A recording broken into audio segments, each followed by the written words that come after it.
Okay, for this next section, you guys are going to do operations with matrices. Okay, we're going to look at three different operations with them. We're going to add them.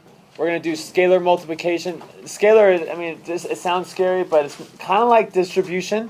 It kind of has the same idea. And we're going to look at matrix multiplication. These two different forms of multiplication are both different. Let's first look at adding. And so in this one right here, when you add these two matrices, the only thing you have to do is you have to take like the ones that are corresponding and add those together. Simple. So what is negative 1 and 1? 0. Okay, what is 2 and 3?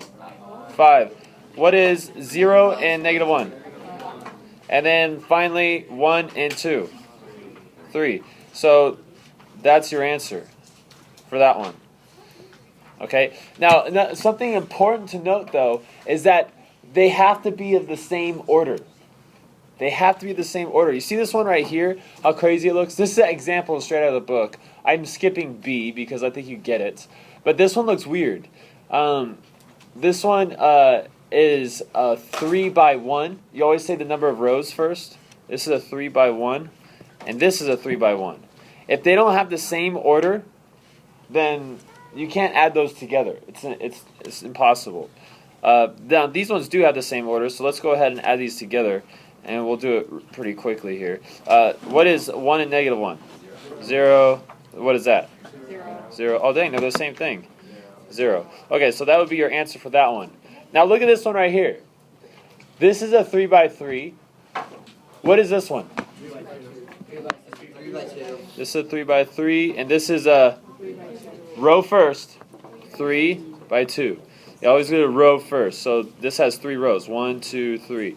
And then it has 2 columns. So this is a 3 by 2. Can you add these together? No, this is impossible. This is undefined. Can't do it.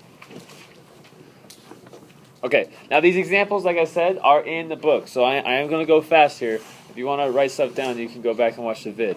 Now I skipped example 2. Example 3 is what I want to look at next. It says for the following matrices, find 3a, negative b, 3a minus b. Now, I'm not going to do negative b. We're just going to do this one and this one. Now, the a, whenever they're capital variables, that means they're representing matrices. So, this a right here is the matrice. It's this matrice. So, it wants us to, for this first one, multiply 3 times the a. And this is how it would look.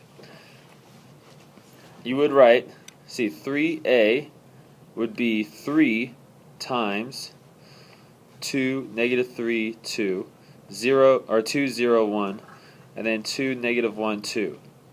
This is called scalar multiplication. And to do this, we're just going to take this 3 and multiply it to all the numbers inside. Does that make sense? Oh, okay. So, it's going to say, what is 3 times 2? 6. What? And then 3 times 2 times 2, those are all 6. What is 3 times negative 3? Negative 9. And then I have 0. What's 3 times negative 1? Oh yeah, negative 3. And then 3 times 2? 3 times 1?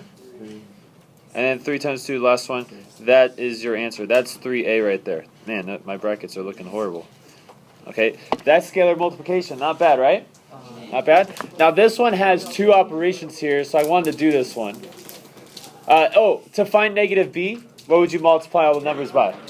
Negative 1, yeah. So I don't need to show you guys. It's in the book too.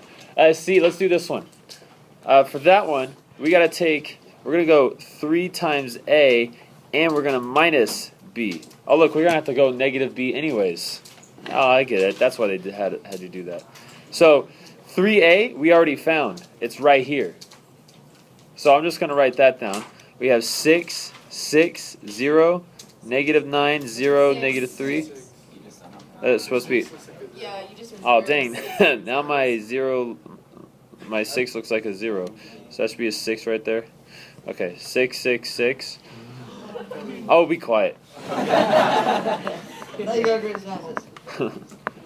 It's okay, guys. I was married 777. I can kill it. Okay. Not really, not me. Okay. Okay. Now it says minus b, and b is Let's write down B. B is 2, 0, 0, 1, negative 4, 3, and 1, 3, 2. That's negative 1, actually. Okay? Now we're subtracting it. Now, you can think 6 minus 2. That's possible. But the risk when doing this is you're going to lose your negatives. It's a risky operation. Students always make this mistake. And so I wouldn't do that. I would never subtract when I have a bunch of numbers. I will always add the opposite. So instead of subtracting, I'm going to add negative 1 times this matrix. Does that make sense? So it's kind of like I'm distributing negative 1 to all of them. So what I would do is this. I just go change a sign, change a sign, change a sign, change a sign, change a sign, change a sign, change a sign. So now I just have to add. And there's less of a chance of you losing a negative somewhere. So I changed the sign, so I'm going to get rid of my negative 1. Now I just have to add them all together. 6 and negative 2 is 4. Let's go down this time. Negative 9 plus negative 1, negative 10. Then we have 6 and 1 is 7. All right, then this one's going to be 6, 4. Guys, check my math because you know how I like to make mistakes. 3 and negative 3. And this one's going to be 6, negative 6, and then 4. That's going to be your answer right there. Okay, one more thing I want to show you. It's related to scalar multiplication. We're going to get to matrix multiplication tomorrow. But because we're doing these two right here, you'll be able to do the majority of the assignment tonight. Here's the last one I want to do. Skipping over to example 6. This says solve for x. Notice that's a capital X. That means it's a matrix. And the equation 3x plus a equals b, where a equals this and b equals that. Okay, we're solving for x. Now, as you guys, if you look back in the book, it also explains this. If we're solving for x, the easiest way to do it is to solve for x before you plug in the matrices. So you guys know how to do that. You subtract a, right, for both sides. So now we have 3x equals b minus a. And then what would you do to get the x alone? Yeah, you would divide by 3, but let's not divide by 3. Let's multiply it by 1/3. So we're going to multiply this side by 1/3. So we have x, not a baby x, we got to have a big x. X equals 1/3 times b minus a. You guys ready to do this business? No. We gotta do it. Okay, so we have 1/3. And I'm going to put big parentheses right here. Check this out. We have 1, negative 2, 0, 3. That's the, dang it, that's the wrong one. That's supposed to be B right there. So this is A, right? So I'm going to move this over right there. So that's A. This is A right here. Because we have to have A right here. And we're subtracting. The B is going to be right here. So let's write negative 3, 2, 1, and 4. Let's change all the signs again like we did last time. Negative, positive, it can't have a negative 0. Negative 3. Okay. Now you can do one of two things. You can multiply everything by 1/3 first. You distribute. Or you can add these two together first, which is what I would prefer to do. Then multiply everything by 1/3. So let's add all those dudes together. You guys can slowly start packing up while I'm doing this. So that's negative 4, 2, 6, and negative 2. Now we have to multiply everything by 1/3.